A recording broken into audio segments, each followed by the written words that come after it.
All right, go ahead. Good afternoon. I want to thank everyone for coming out today.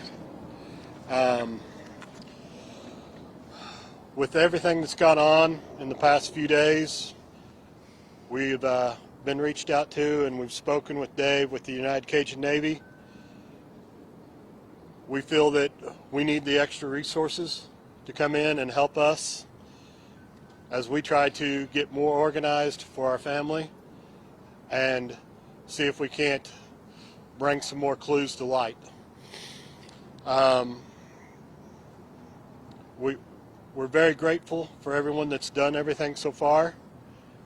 We ask that you continue. We ask that you work and help with us to become more organized, because we don't want individuals out there alone without us knowing, so that we want to make sure everybody's careful.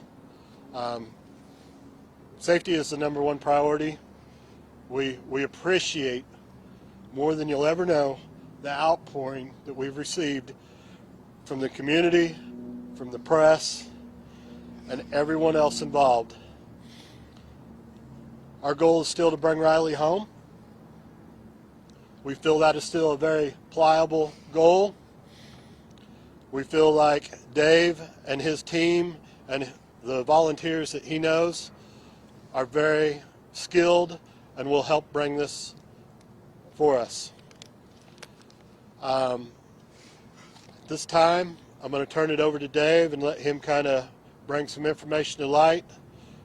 If we have questions at the end, we'll be more than happy to address, but I do ask that we have a little bit of courtesy for what we're going through right now, and give us just, a few questions, and we'll again meet as we have more information, okay? Thank you. Dave? Thank you, sir. My name is David Flagg. For those who don't have the spelling, last name is F like Foxtrot, L-A-G-G. And I am the National Director of Operations for the United Cajun Navy. Those of you who may not know, people who are in the audience that may not know, we are a disaster response organization. We respond to natural disasters, all over the country. We're formed during Hurricane Katrina, when New Orleans was flooded so badly. We had just a bunch of good old boys that had boats and took it upon themselves to go out into the waters of New Orleans and start rescuing people, taking them supplies, etc., etc. Fast forward to today, our organization has been to almost every major natural disaster in this country, to include Hurricane Michael, Hurricane Ian, the Texas wildfires. We have people there now. The fires in Maui. So that's kind of an overview, brief overview of what we do. We also obviously get involved in missing persons cases. We do search and rescue, and focus on providing supplies of whatever nature the people might need them, food, clothing, etc. I was to touch on the reason that we're here today.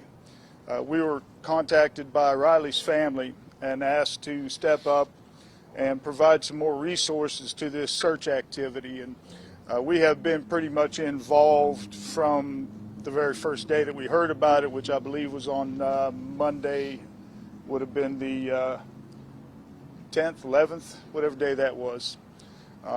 We've had an airboat here on the river. We've had people involved behind the scenes and following this and understanding what's been happening here with regard to the search efforts of individuals.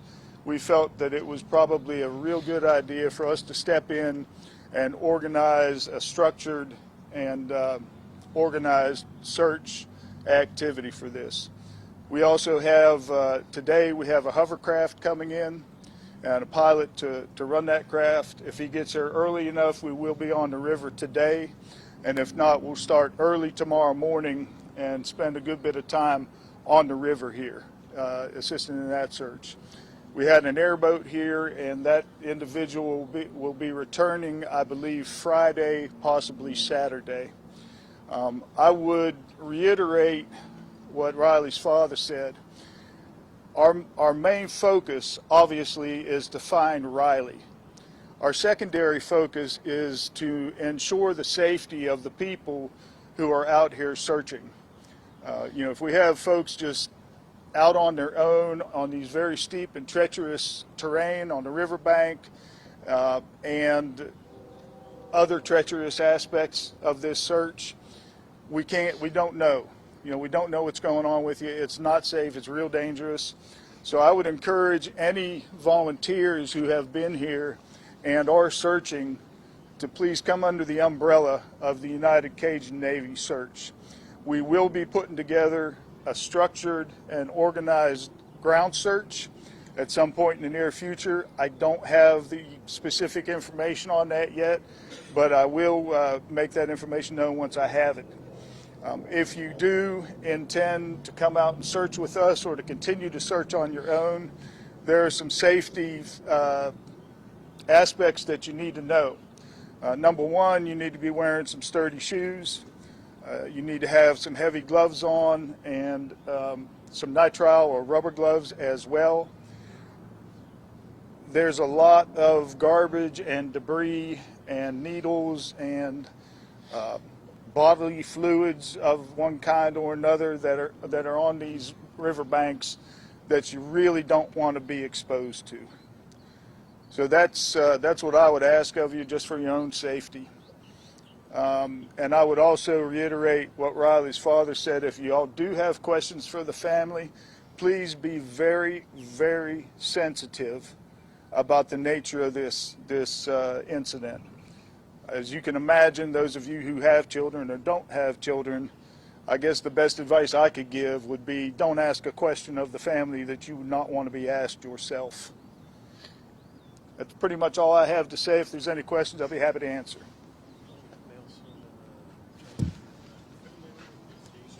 Just one thing that I wonder, for you and for the family, the police have been steadfast for at least several days in saying that they don't suspect any foul play.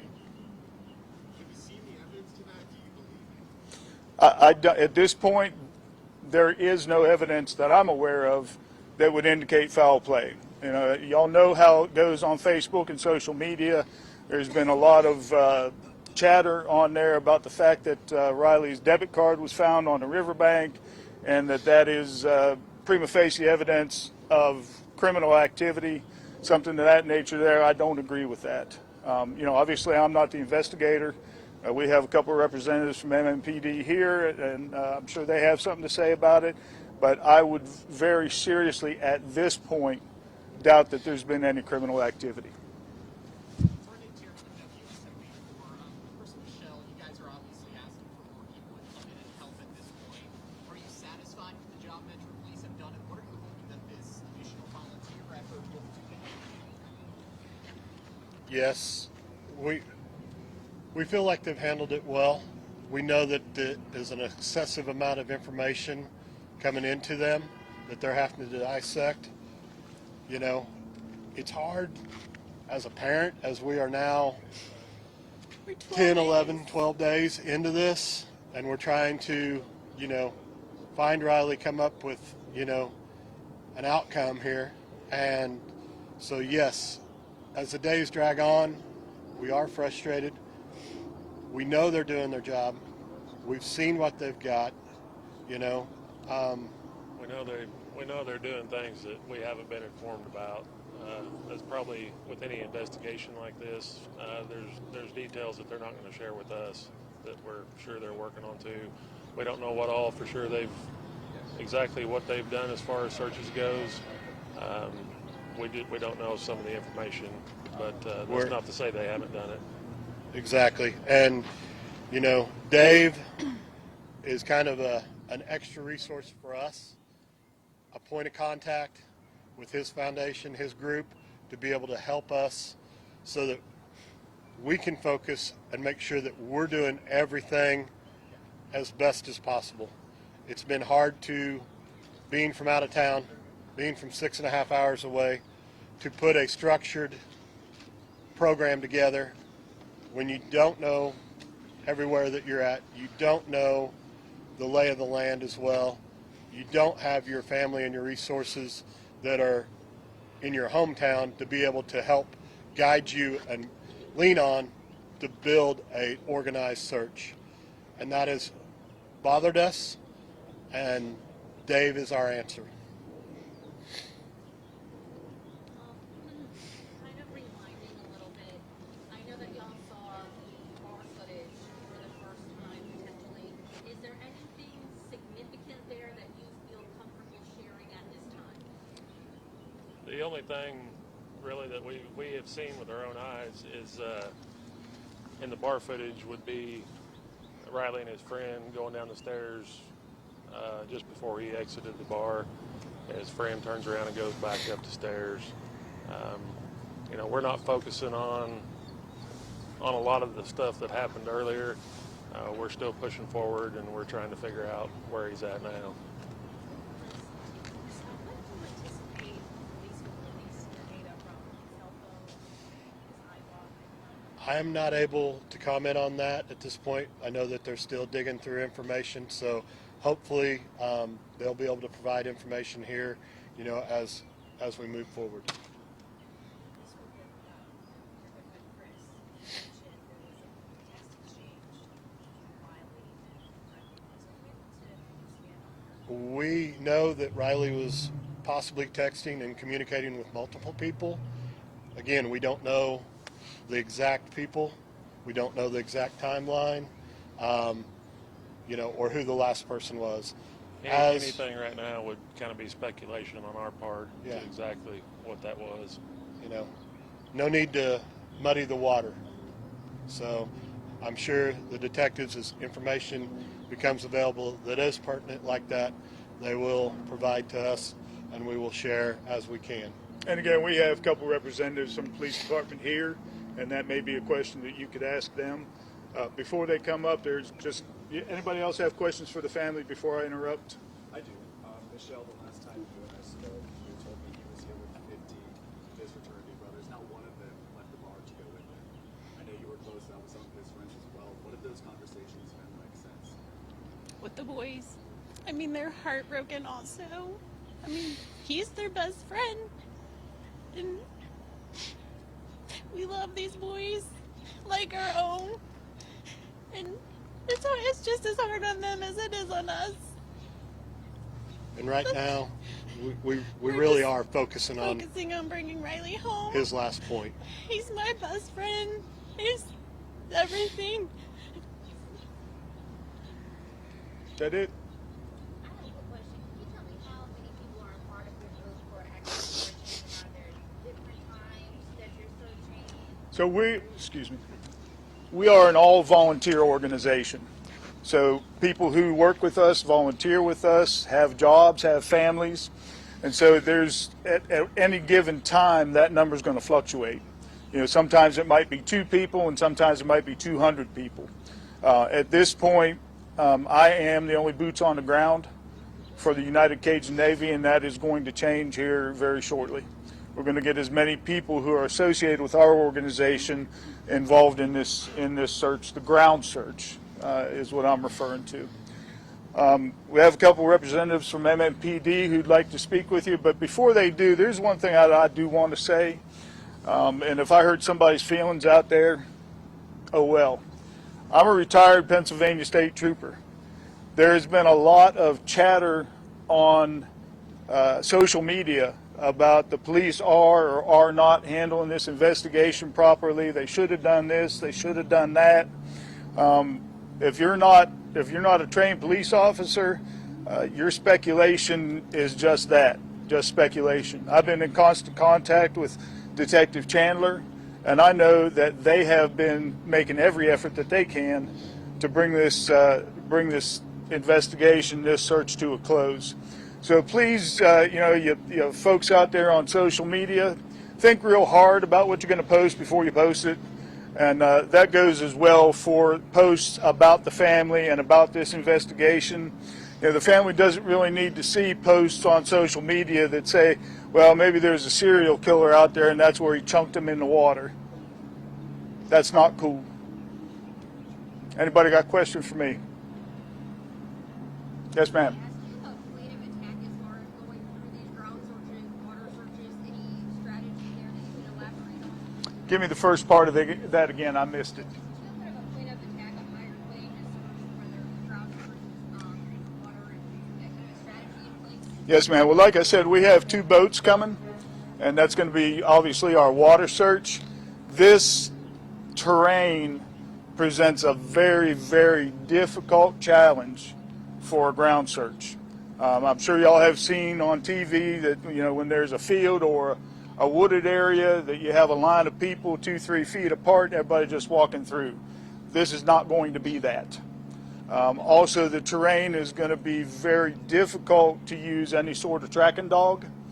Again, just because it's going to be very difficult to walk. So my goal, and part of the reason that I came down here early today, is so I could get my eyes on the terrain. I hadn't seen it yet, and formulate a plan for that. The plan right now is very loose and informal. We want all the volunteers to meet up with me before we go out, and probably about the only way that we're really going to effectively be able to do this is put people in 2s and 3s, potentially 4s. We are working on getting some supplies, ropes, etc., that are going to enable these people to safely traverse this terrain. If there's anybody out there who would like to contribute to that effort, please feel free to go on our website, thank you, which is UnitedCajunNavy.org, and there's a donate button. You can feel free to donate there. But that's my next step, is to get the supplies and the equipment that's needed to be able to conduct this search safely. And that's, as far as the plan goes, that's all we have right now. Anybody else? Yes, ma'am. Yeah, do you plan on staying towards the river in your future searches or other like downtown areas? And if you give me a list of supplies, I'll get working on getting them. Okay. Yeah. Yes and yes to your questions. You know, at this point, we're going to focus on the riverbank area and the water, because that appears to be the last place where Riley was seen. We have the last video footage that we have of him, I believe, is from this camera. Is that right? From this camera on this building here, and video footage from surveillance cameras all around the area do not indicate that he ever came up this way or up the steps by the courthouse or anything of that nature there. The last video is of him going underneath this bridge right here, and that's pretty much it. Now, that doesn't mean that we won't do some canvassing of the homeless encampments and the downtown area where there may be other homeless people, simply to see if we can pull out any other information. Speaking of which, if there is anybody out there that has any information about this, please step forward and get in touch with me. You can reach out to me on our Facebook page, which is simply United Cajun Navy on Facebook. If you are scared or concerned about the nature of your information, come and get hold of me anyway. All right. Our main goal here is to bring Riley home. Is there like an email that potential volunteers for this help, or should they just message you on Facebook? Or Yes, you can message us on Facebook, and our email address is info@UnitedCajunNavy.org, and that's United Cajun is CAJUNNAVY, UnitedCajunNavy.org. Anybody else? Gentlemen?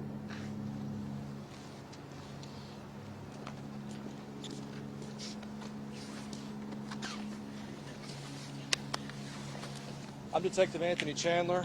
This is Sergeant Bob Nilsson. We're with the Homicide Cold Case Unit for Metro Nashville Police, and we've been heading up the investigation into Riley's disappearance. As Mr. Flagg said, we've been in contact with him since the very beginning, coordinating what we could as far as with the family's active participation in locating Riley. That has been, and to this day remains, the top priority. There has not been any evidence that has come forward to change this to an ongoing criminal investigation at this time. Regardless of what else has been put out there, there are several leads that we are following up with on a constant basis, and an influx of information that is coming forward at all times.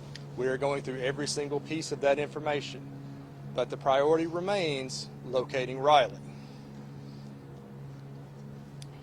As he said, I'm Sergeant Nielsen. I gave a briefing to our chain of command all the way up to Chief Drake yesterday. They're well aware of where we are with the investigation at this point, as well as the resources.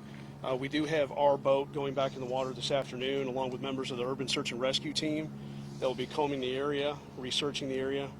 It's been mentioned already today, and it's also been asked, things like, why was that card found and why didn't we find it? As Mr. Flagg pointed out, there's a lot of variables in these investigations, and if you've not been skilled or trained or experienced in these investigations, you don't understand a lot of these things. As Don Aaron put out the other day, when we start a missing person investigation, we're looking for a person. We're looking for a body. We're not looking for small pieces of evidence. Can we miss some things? Sure. But our primary goal is to find Mr. Strain and bring him home safely. Think of it like a large crime scene. A lot of times you have to deal with the victims first before you can go back and start looking for those precise pieces of evidence. Okay, that's kind of our focus here. We're looking for Mr. Strain, then we go back and look again. And because these two ladies over here were kind enough to volunteer their time and helped us by finding that, now we can do a more refined search with our Urban Search and Rescue, which is what they're going to be doing this afternoon. And as Mr. Flagg said, with a lot of volunteers, if you're coming down to volunteer, understand it is very treacherous terrain. That's why we're using Urban Search and Rescue and not just anyone on the street, because our people are trained, they're equipped, they have everything that they need to conduct these searches. You won't even see a patrol officer go to some of these areas that are more treacherous. Why? Because they don't have the rappelling equipment and things of that nature. So we're utilizing all the resources we can. We've also going to be reaching out to Office of Emergency Management. They've been helping us quite a bit. Over the weekend, they've been back out with a boat, divers, cadaver dogs. They run sonar. Our boat has sonar. It's the same stuff. People have asked about TBI. It's the same resources they have. So there's not been a need for us to get additional assistance from these other agencies. However, like Mr. Flagg, Cajun Navy, they have that experience. They want to volunteer their time. They've been very gracious in talking with us, saying they're going to help us out. Not a problem at all. But again, if you have a structured organization like United Cajun Navy, you have the safety protocols in place, you have the equipment and the resources to utilize to conduct that search, as well as to make certain everybody's safe doing that. We're going to continue to search. We're still filtering all the Crime Stoppers tips, as Detective Chandler said. I cannot stress enough the volume of information we've gotten. We've had people get frustrated with us because they'll call us, say, on a Monday, and they don't know why we haven't gotten back to them on Monday. And I've had to explain to them, we have to weigh every piece of evidence we get, or information rather, evenly. We can't just jump to the top, because quite honestly, there's a lot of tips that we're getting that are not tips. They mean well, but they're not tips. So we have to prioritize what's actually providing information. And some of the other things I have my detectives doing today is recanvassing the area for video. And while we don't think Riley may have been in any of these homeless camps away from this area, those are areas that we're going to be working on this afternoon ourselves. In regards to, we've had questions about some of the behind the scenes things we're doing, search warrants, that kind of thing. Please understand it's an open investigation. We cannot share that information with the public because it's an open investigation. It can, if it were to turn into a criminal investigation, well, obviously now we're negatively impacting that situation. So please understand, if you call us and you're asking us questions, there may be some things we cannot answer, and it's to maintain the integrity of the investigation, as well as any potential evidence should there be a criminal component to it. I would also ask, as Mr. Flagg and everybody has, if you have questions for the family, you want to help the family, that's great, but please also respect their privacy. These kinds of incidents that happen, sometimes people with the best of intentions don't know the best way to approach people, and it can cause more stress for the family, so please be mindful of that. What am I missing? I don't think. One of the other things I wanted to make sure everybody understood, all the businesses and everybody we have asked for assistance as far as video or any other information, we have had absolute cooperation from everybody involved. There has never been a time to where anyone has had any issue in giving us any other information. To go along with what Mr. Flagg said, I know earlier I said this is not a criminal investigation this time. Should we uncover something that would change that, it's important that we go through one centralized source to where we know we can then change the manner in which we're searching and can start to conduct that in the proper manner. So if you do want to volunteer, we welcome all eyes to come help try to find Riley. But if we stumble across something to where we need to change the direction of the investigation, it is important that it's through one coordinated source and they're able to get the information back to us so we can adjust accordingly. I think the only thing I would like to add before we open up the questions is one of the concerns people have called in multiple times about is that he was, Riley was being chased, he was being followed. We have seen no evidence of that. We've been through the video multiple times, and that is the reason why we released that body camera footage, because that officer had an interaction with him, and we've talked to other people that have indicated to us there was no injuries on Mr. Strain when they observed him, and there was no indication that he was running from anything or he was in fear. There's been a lot of misconceptions, a lot of misinformation out there, and we're putting out everything we can to dispel all of those misconceptions. We're happy to answer those questions, but again, people are taking what has already been put out, what the media's put out, and then putting their spin on it, calling back with Crime Stoppers tips that are not actually tips. They're their theory on what happened. We love people calling in and helping us, but we need actionable leads that we can follow up on. So please understand too, when you don't see us, like my detectives out in the field constantly, it's because we're trying to prioritize those tips that we're getting to find what's actually useful information that we can follow up on, because sometimes we get tips that we can't follow up on. It's just a statement somebody's making. So with that, you got a question, ma'am? Yes, sir. So the credit card being discovered separated from wherever Riley is and potentially separated from his wallet. Some would say that could potentially go either way. Sure, maybe he just fell out and he didn't even realize, or maybe it was forcefully removed. So how do you decide which it is and which side to lean on, whether missing person versus criminal? Because a lot of folks would say, well, that could certainly indicate, or lay people would say, that could certainly indicate criminal activity. Once we recovered the card, it was secured and processed properly to where it can be examined as far as going into a criminal matter at a later time if it's so needed. How does the United Cajun Navy fit into MNPD's command structure? We pretty much allow our people with the emergency contingency section and USAR to coordinate with them because, we do cold case investigations. We don't handle that part. So our job is typically to get them in touch with them and let them coordinate between the two, because they have the knowledge and expertise and they know how to communicate with one another and schedule with each other what they're going to do, how they're going to do it. It would be kind of a moot point for us to step in the middle of that other than to act as a liaison to get them in contact with one another. You said get them in touch with them. With one part of our department that handles like the urban search and rescue and the boat searches and everything, we get that unit in contact with Mr. Flag. So they're coordinating their efforts. That's what we plan, because our resources are coming back out this afternoon, and that's kind of our goal is with Mr. Flag here today is get him in touch with the supervisors over in that unit so they can make that coordination. And then at what point would your office decide to no longer continue the investigation? Until we have no other actionable leads. But because we work cold case, we continue working it until we just have nothing. And as new information comes in, we continue to pick it right back up and go right back to it. This is not going away. This is not going away anytime soon. And I have detectives that work cold case homicides that are decades old, and we continue to work on those. In fact, one of my detectives has been able to close 2 of them last year. So I say that to say this isn't going away. We keep going until we have absolutely nothing, no new tips, no traces of anything to follow up on. But until that happens, we're still going to be out here doing everything. How would you describe the actionable leads in front of them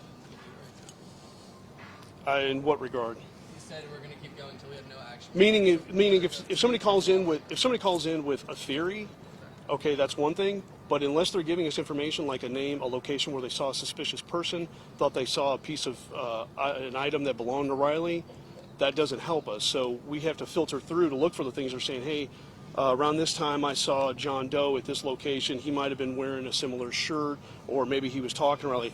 That's actionable. That's something we can follow up on. We can look for video cameras in the area. But when they just say, I just saw a homeless guy in the area, that doesn't help us because that's nothing we can follow up on. Does that help? So enough of those actual leads are still coming in right Yes, sir. now? Yes. Yes, sir. And actually, that's why we were late coming up here, is because we've been following up on more of those.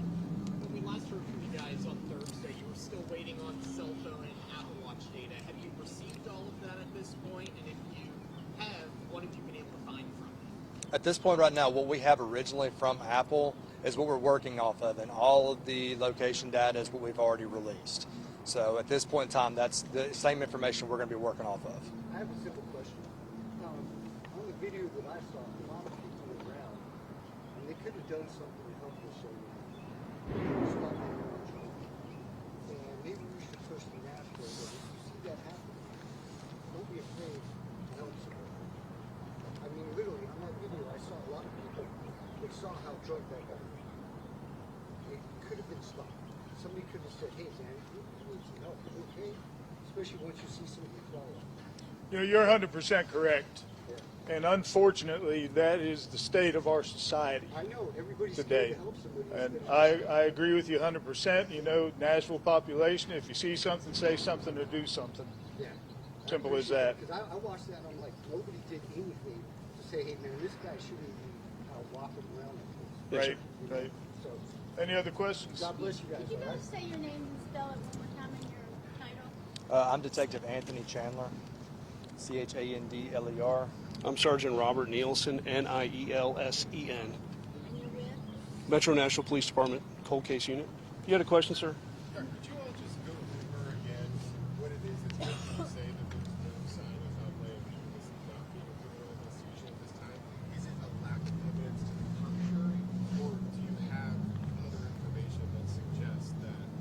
Well, right now, it's a lack of any evidence of a crime being committed. A lot of people have come up to us with various items claiming that it's indicative of it.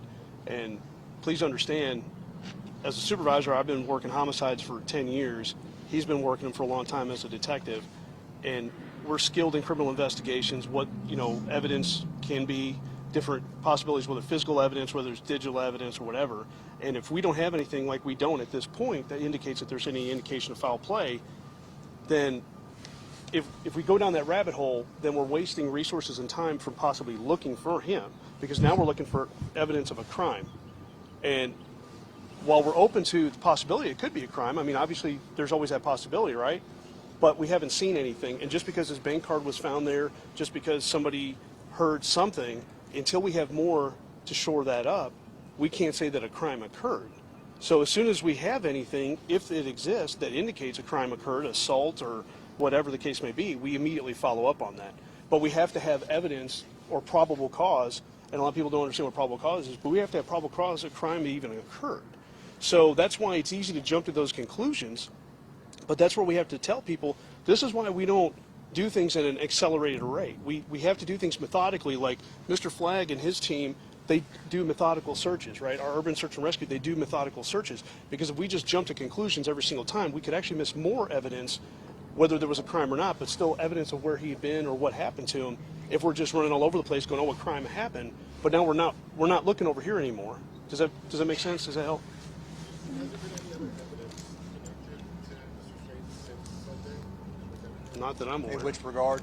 As far as physical evidence, is that the only? No, outside the debit card, sir. that's the only physical evidence we have right now. Oh, and somebody did find a phone, but I just want to put out there, it is not a phone that he had. He had an Apple phone. This was a Google Android phone. So I know that that's been a question that's come up as well. I just want to go ahead and clarify that. Sir, you said someone found a phone. Yes, ma'am. They found it in the vicinity. They brought it to us immediately while we were out there Sunday. We did collect it just because we don't know who it belongs to. Don't know if it is in relation to this case.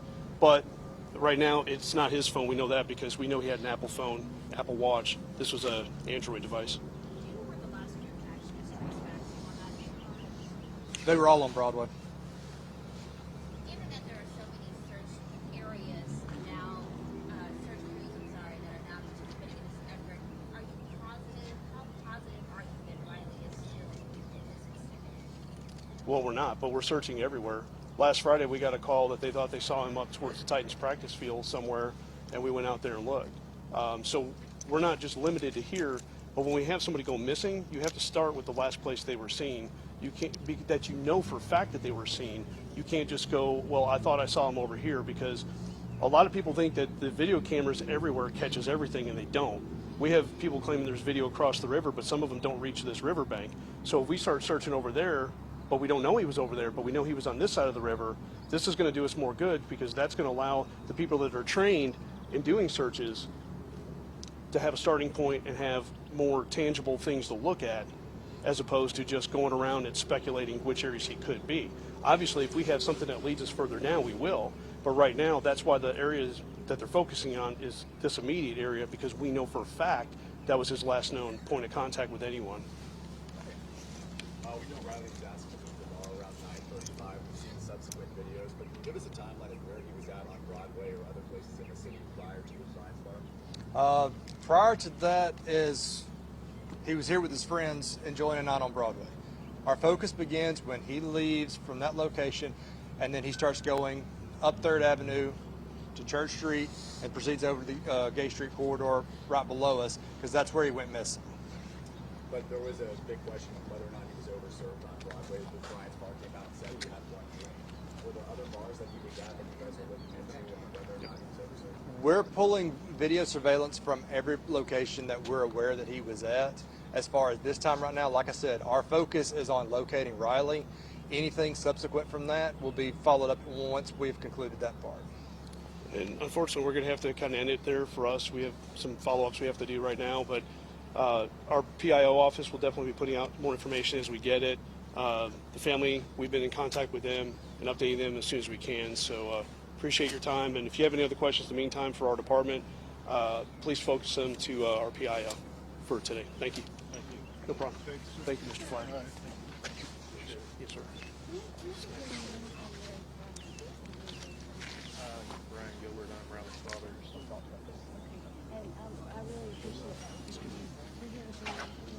So just real quick, I wanted to tag on to a question that was asked about the Cajun Navy's relationship with MNPD, and it's a cooperative relationship. We're not under their command, they're not under our command. However, we do defer to them first. We don't take any significant actions without checking with Detective Chandler first.